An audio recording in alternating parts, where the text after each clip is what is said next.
My grandmother was a living sacrifice. Rosie Marie Hudson was a living sacrifice. My grandfather and those ridiculous children that he helped her create sucked every piece of life out of her that they possibly could. And my grandmother just lived with it. You know, she just lived through it. And it's so funny because my grandmother really puts me in the mind of Katherine Jackson.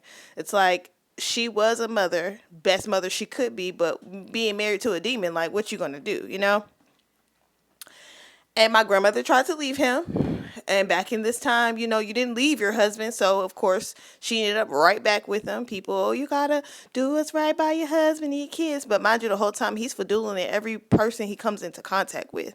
You know what I'm saying? He's moving from town to town, supposed to be preaching the word of God. And he's just impregnating women all along his way. You know, it was so bad that when my grandma passed away, kids were popping up and was like, I think you might be my dad. And without any DNA test or anything, he was like, hey, girl, yeah, okay, come on over here and be my daughter. Like, what the fuck?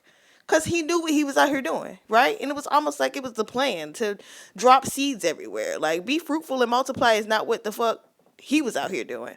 So anyway, so when my grandmother ended up passing away, she got mean right before. Now, mind you, she had full-blown cancer, brain cancer, blood cancer, breast cancer.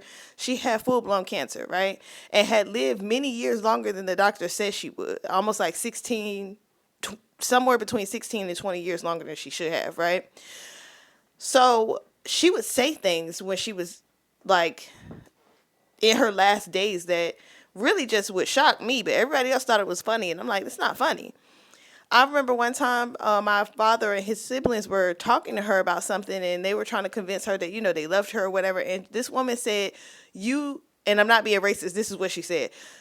She said, you niggas in Peckerwoods don't give a damn about me. That's not something my grandmother would say. That's not how she spoke about people at all, much less her own children. And my theory is that maybe she was at the last of her days and she was seeing what was legitimately going on, that they were using her as a living sacrifice, you know? So anyway, I'm just sitting here doing some history about my ridiculous podunk ass town. And the name Spate keeps coming up, right? Just all over the place. Just there it is, right?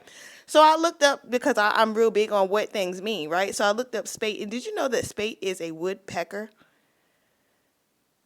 Huh. It's a magpie. What's woodpecker backwards? A peckerwood. Yeah, because these niggas in Peckerwoods don't give a damn about.